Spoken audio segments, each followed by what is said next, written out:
সঙ্গীত জগতের কিংবদন্তি তারকাদের জীবনী নিয়ে বায়োপিক নতুন কিছু নয়। সেই ধারাবাহিকতায় এবার বড় পর্দায় আসতে যাচ্ছে আরেকটি কিংবদন্তির রক ব্যান্ডের গল্প। বিশ্বজুড়ে জনপ্রিয় ব্যান্ড বন জোভিয়ের শুরুর দিনগুলোর কাহিনী নিয়ে তৈরি হচ্ছে নতুন বায়োপিক।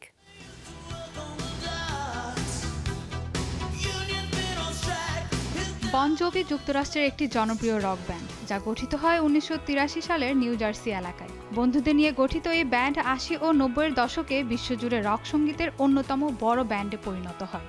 নিউ জার্সির সাধারণ পরিবেশ থেকে উঠে এসে বিশ্বজুড়ে রক সঙ্গীতের ইতিহাসে নিজের নাম লিখিয়েছে ব্যান্ড বন জোভি। সেই সংগ্রাম, স্বপ্ন আর সাফল্যের যাত্রাই এবার বড় পর্দায় তুলে ধরতে যাচ্ছে ইউনিভার্সাল পিকচার্স।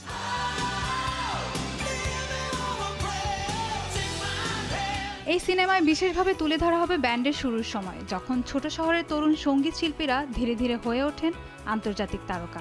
সিনেমাটিতে বিশেষভাবে দেখানো হবে ব্যান্ডের তৃতীয় অ্যালবাম স্লিপারি হোয়েন ওয়েট এর সময়টি। এই অ্যালবামের লিভিং অন এ প্রেয়ার এবং you give love a bad name গান দুটি বিশ্বজুড়ে দারুণ জনপ্রিয় হয় এবং অ্যালবামের প্রায় 30 মিলিয়ন কপি বিক্রি হয়।